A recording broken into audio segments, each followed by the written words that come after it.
한국기독교교회협의회가 지난달 24일 제74회 총회를 열고 신임 총무의 박승열 목사를 인준했습니다. 오늘 저희 스튜디오에 모셨는데요. 총무님 안녕하십니까? 안녕하십니까. 반갑습니다. 네, 먼저 축하드립니다. 취임하시자마자 일정이 많으셨을 것 같은데 취임 소감 들어볼게요. 네, 총무에 처음 시작하려고 할 때는 호기롭게 나섰다가 시간이 지날수록 두렵고 떨리는 마음입니다. 제 스스로 한국 교회의 이 중요한 책임을 잘 감당할 수 있을까에 대한 두려움과 또 한국 교회가 좀 변화되기를 바라는 그 기대하는 마음들을 잘 충족시키고 싶은데요. 저의 능력은 부족하고 그래서 매우 두렵고 떨립니다. 이 기후 정의를 핵심 과제로 제시한 건 아무래도 시간이 많지 않다 그런 절실함 때문이겠죠? 지금 현재 이 기후 위기가 이제 시간이 없다라고 하는 점이고요. 그리고 우리가 기후 위기를 잘 풀어가지 못하면 현재의 교회만 아니라 모든 인류의 위기이지 않습니까? 그래서 인류의 생존을 위협하는 이 문제에 대해서 교회가 바르게 응답해야 되겠다라고 하는 거 하나와 또 아직 태어나지도 않은 후손들에게 이렇게 망가져 있는 지구를 넘겨주는 건 조상으로서 의무가 아니라 생각하고요. 그리고 이제 무엇보다 하나님께서 만드신 창조 세계를 잘 보살피라고 소임을 받은 사람들의 몫을 우리가 잘 감당하자라고 생각해서 한국 교회가 다른 일들보다 기후 위기에 대해서 더 잘 대처할 수 있을 것이다 생각해서 기후 위기에 대한 문제를 교회에게 지금 요청을 드리고 싶었습니다. 예, 그렇군요.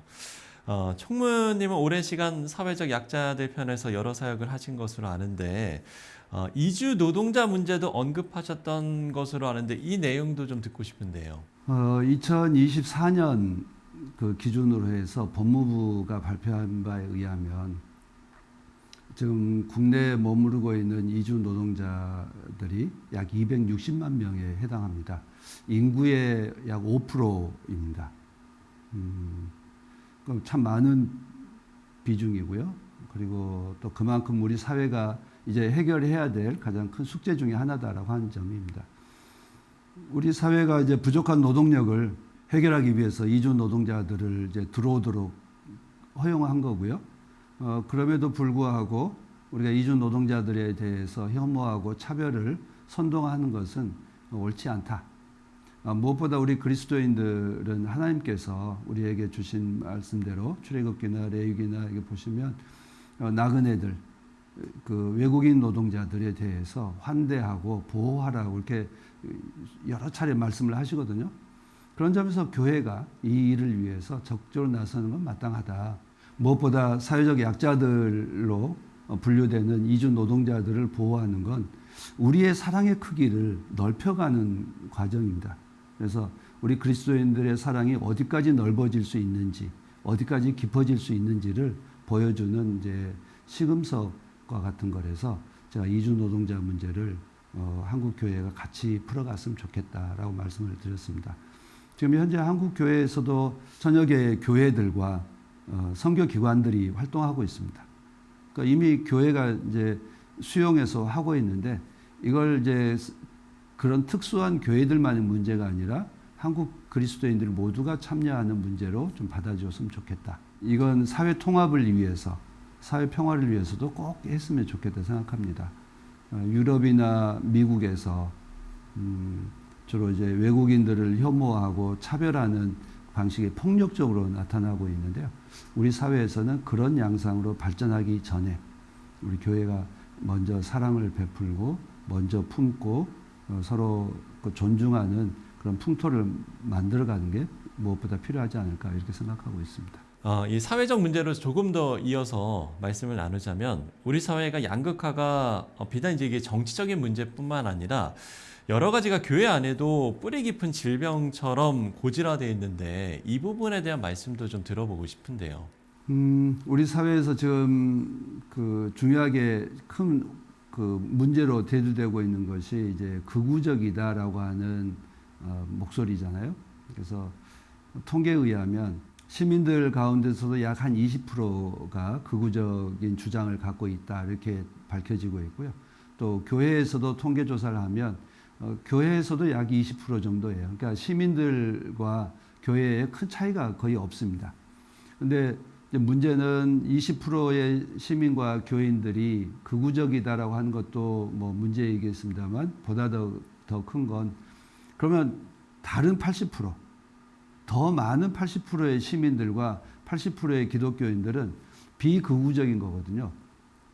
민주적이고 또 상식적이고 또 그리고 평화적인 방식으로 자기의 주장을 이제 내세우고 있습니다. 근데 그 80%의 목소리가 별로 그렇게 크게 들리지 않는 20%의 목소리만 크게 들리고 80%의 목소리가 크게 들리지 않는 것이 오히려 우리 사회에 좀 문제다. 그래서 저는 우리 교회가 80%의 목소리 그리고 또 80%의 어떤 생각을 어떻게 잘 대변할 수 있을까? 저는 균형을 맞춰가는 게 필요하다 생각합니다. 그래서 균형을 잡는 일에 한국 교회가 충분히 나서게 되면 교회 내에 있는 그 정치적 견해 차이로 인한 갈등, 우리 사회에서 일어나고 있는 갈등을 해소하는데 교회가 크게 기여할 수 있을 것이라고 이렇게 생각하고 있습니다.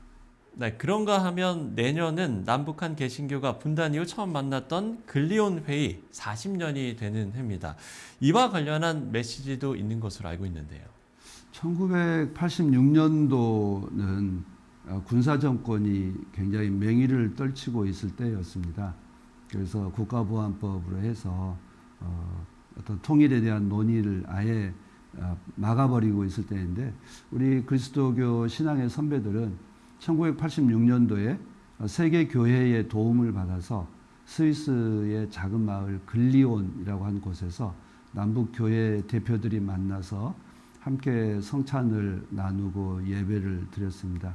그리고 교회 대표들께서 합의한 게 뭐 과거 박정희 대통령 시절에 이 북한하고 합의했던 게 자주민주 평화 민족 대단결이라고 하는 그 3대 원칙을 이제 합의했는데 근리온 회의에서는 거기에 더해서 평화 공존 또 민주적인 방식 그리고 지금 현재 그어져 있는 휴전선을 일단은 잠정적인 선으로 해서 서로 불가침 협약을 선언하자라고 하는 게 이제 근리온 회의의 핵심 이제 주제인데요.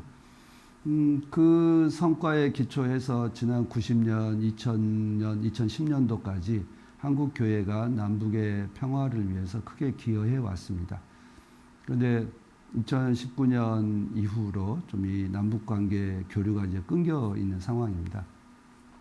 그래서 근리온 회의 40주년 대회를 매개로 해서 계기로 해서 근리온 회의에서 발표했던 그런 이제 민족 평화를 위한 우리 그리스도인들의 어떤 염원을 다시 한번 좀 되새겨 보자라고 하는 것 하나 하고 또 근리온 회의에 그 양대 축인 북한의 교회들도 이 일에 어떤 식으로 좀 참여할 수 있고 관계를 다시 좀 풀어보고자 하는 마음이 담겨 있습니다. 그래서 근리온 회의 40주년 기념대회는 평화의 대원칙을 다시 천명하자.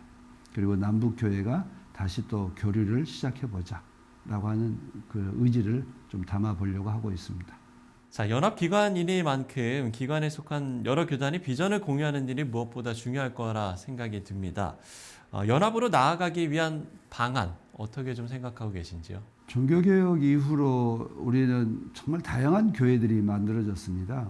뭐 장로교회도 만들어졌고 그리고 감리교회도 좀 더 나아가서 뭐 이제 루터교회도 있고요, 뭐 침례교회도 있고 여러 다양한 이제 교파들이 만들어졌는데 형태는 다양하지만 가장 본질적인 것은 한 분의 하나님, 한 분의 그리스도, 한 분의 성령님 또 하나의 믿음, 하나의 세례를 공유하고 있습니다. 그래서 교회는 그래서 하나다라고 하는 생각이죠. 형태는 다양해도 하나님의 교회로서 주님의 몸된 교회로서는 우리는 하나다라고 하는 게 연합운동의 가장 이제 핵심적인 그 기반인데요. 그래서 다양하되 협력하는 그게 이제 우리 연합운동이 추구하는 바입니다. 그래서 서로 생각이 다를 수밖에 없지 않겠어요?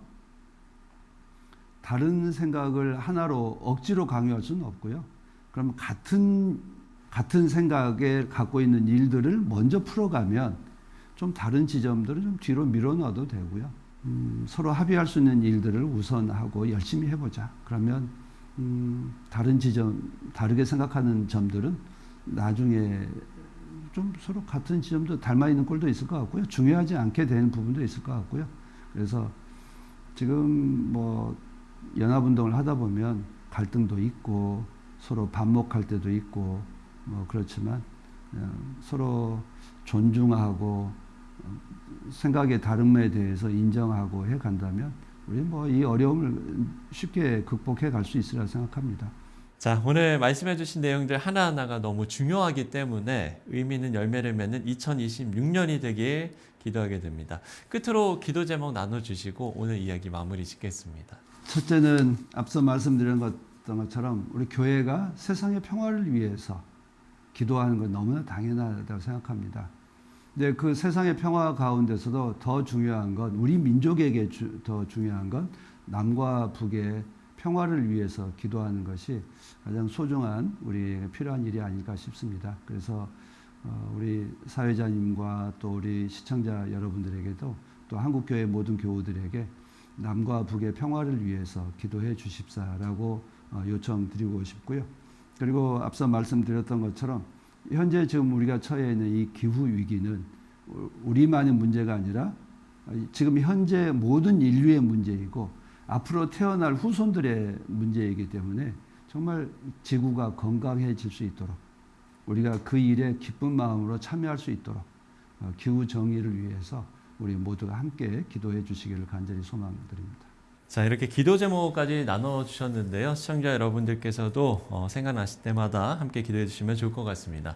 네, 지금까지 한국기독교교회협의회 박승열 신임 총무와 이야기 나눠봤습니다. 총무님, 오늘 말씀 고맙습니다. 네, 고맙습니다.